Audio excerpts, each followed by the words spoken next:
Halo teman-teman, Assalamualaikum warahmatullahi wabarakatuh. Perkenalkan, nama saya Noni Astiani Anwar.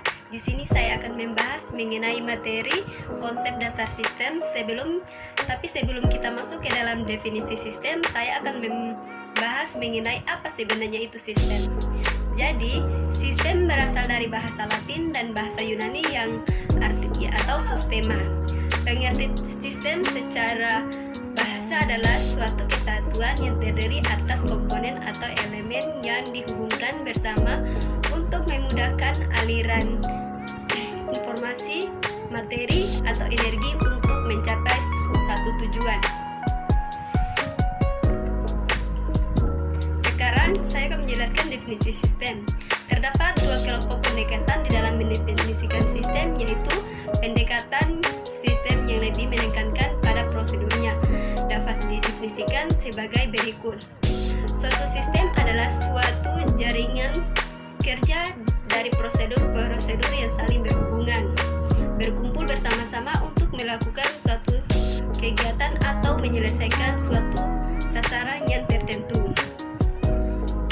Menurut Jerry Fritzger and Adra F. Fritzger dan Warren D. Stillens mendefinisikan prosedur sebagai berikut: suatu prosedur dalam urutan-urutan yang tepat dari tahapan-tahapan instruksi yang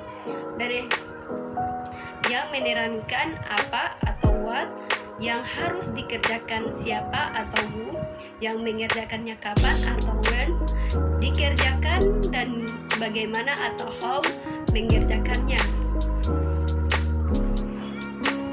Yang kedua yaitu pendekatan sistem yang lebih menekankan pada elemen atau komponennya yang didefinisikan sebagai berikut, yaitu sistem adalah kumpulan dari elemen-elemen yang berinteraksi untuk mencapai suatu tujuan, atau suatu sistem adalah sekumpulan elemen atau subsistem yang saling terkait atau terpadu dan dengan maksud untuk mencapai suatu tujuan.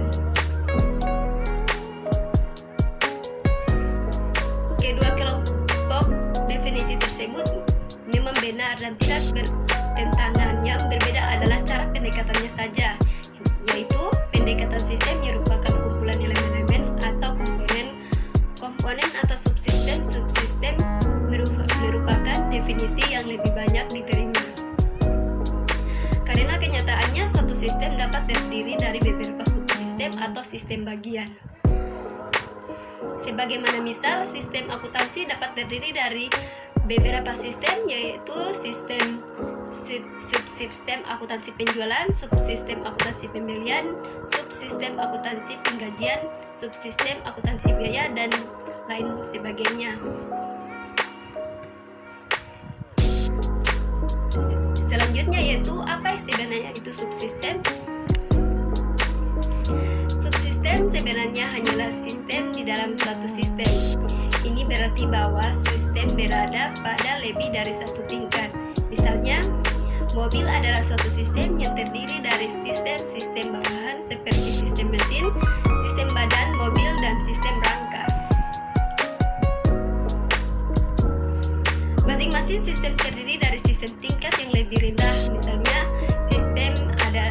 sistem mesin adalah kombinasi dari sistem karburator, sistem generator, sistem bahan bakar, dan lain-lain.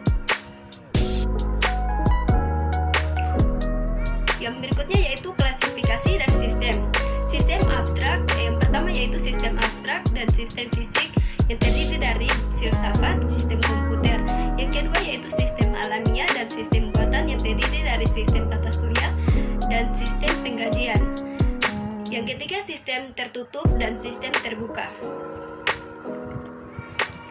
Yang berikutnya itu karakteristik dari sistem.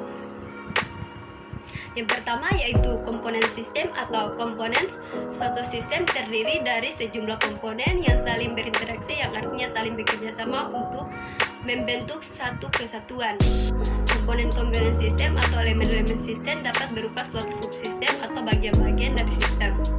Setiap sistem, tidak peduli betapa kecilnya, selalu mengandung komponen-komponen atau subsistem-subsistem. Setiap subsistem mempunyai sifat-sifat dan sistem untuk menjalankan suatu fungsi tertentu dan memengaruhi proses sistem secara keseluruhan. Jadi dapat dibayangkan jika dalam suatu sistem ada subsistem yang tidak berjalan atau tidak berfungsi sebagaimana mestinya, tentu sistem tersebut tidak akan berjalan mulus, atau mungkin juga sistem tersebut rusak sehingga dengan sendirinya tujuan tersebut tidak bisa tercapai. Yang selanjutnya itu batas sistem atau boundary. Batas sistem atau boundary merupakan daerah yang dibatasi antara suatu sistem dengan sistem lainnya atau dengan lingkungan luarnya. Batas sistem yang memungkinkan suatu sistem dipandang sebagai suatu kesatuan. Batas suatu sistem menunjukkan ruang lingkup atau skop dari sistem tersebut. Yang berikutnya yaitu lingkungan luar sistem atau environment. Lingkungan luar dari suatu sistem adalah apapun di luar batas dari sistem yang mempengaruhi operasi sistem. Lingkungan luar sistem dapat bersifat menguntungkan dan juga bersifat merugikan sistem tersebut. Lingkungan luar yang menguntungkan merugikan yang merupakan energi dari sistem, dan dengan demikian harus tetap dijaga dan dipelihara. Sedangkan lingkungan luar yang merugikan harus ditahan dan dikendalikan, kalau tidak akan mengganggu langsung hidup dari sistem tersebut. Yaitu yang selanjutnya yaitu penghubung atau interface system. Penghubung sistem merupakan media penghubung antar satu subsistem dengan yang lainnya. Melalui penghubung ini memungkinkan sumber-sumber daya mengalir dari satu subsistem ke yang lainnya. Keluaran atau output dari suatu subsistem akan menjadi masukan atau input untuk subsistem lainnya dengan melalui penghubung. Dengan penghubung atau satu subsistem dapat berintegrasi dengan subsistem yang lainnya membentuk satu kesatuan. Yang selanjutnya itu masukan atau input sistem. Masukan sistem adalah energi yang dimasukkan ke dalam sistem. Masukan dapat berupa masukan perawatan atau maintenance, dan masukan sinyal atau signal input. Maintenance input adalah energi yang dimasukkan supaya sistem tersebut dapat beroperasi. Signal input adalah energi yang diproses untuk mendapatkan keluaran. Sebagai contoh di dalam sistem komputer, program adalah maintenance input yang digunakan untuk mengoperasikan komputernya, dan data adalah signal untuk diolah menjadi informasi. Yang selanjutnya itu keluaran atau output sistem. Keluaran sistem adalah hasil dari energi yang diolah dan diklasifikasikan menjadi keluaran yang berguna. Dan sisa pembangunan, keluaran dapat merupakan masukan untuk subsistem yang lain atau kepada supersistem. Misalnya untuk sistem komputer, panas yang dihasilkan adalah keluaran yang tidak berguna dan merupakan hasil sisa pembuangan. Sedangkan informasi adalah keluaran yang dibutuhkan. Selanjutnya yaitu pengolah atau proses sistem. Suatu sistem dapat mempunyai suatu bagian pengolah yang akan merubah masukan menjadi keluaran. Suatu sistem produksi akan mengelola masukan berupa bahan baku dan bahan-bahan yang lain menjadi keluaran berupa barang jadi. Selanjutnya yaitu sasaran objektif atau tujuan goal. Suatu sistem pasti mempunyai tujuan atau sasaran.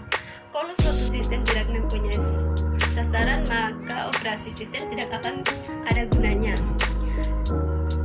Sasaran dari sistem sangat menentukan sekali masukan yang dibutuhkan sistem dan keluaran yang dihasilkan sistem. Suatu sistem dikatakan berhasil bila mengenai sasaran dari tujuannya.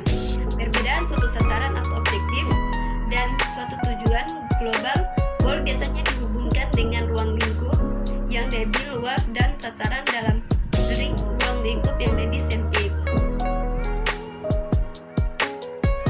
Bila merupakan suatu sistem utama seperti misalnya sistem bisnis perusahaan, maka istilah goal lebih tepat diterapkan. Untuk sistem akuntansi atau sistem-sistem lainnya yang merupakan bagian atau subsistem dari sistem bisnis, maka istilah yang objektif yang lebih tepat digunakan. Jadi tergantung dari ruang lingkup mana pemahaman dan sistem tersebut. Seringkali tujuan, goal dan sasaran atau objektif digunakan bergantian dan tidak dibedakan. Jadi teman-teman bisa lihat sendiri bagaimana bentuk diagram atau elemen komponen sistem. Yang pertama yaitu ada tujuan, batasan, kontrol, input, proses, output, dan umpan balik. Jadi itu saja presentasi dari materi sistem, yaitu apabila ada kurang dan lebihnya dan salah-salah kata, saya mohon maaf. Wabillahi taufiq walhidayah.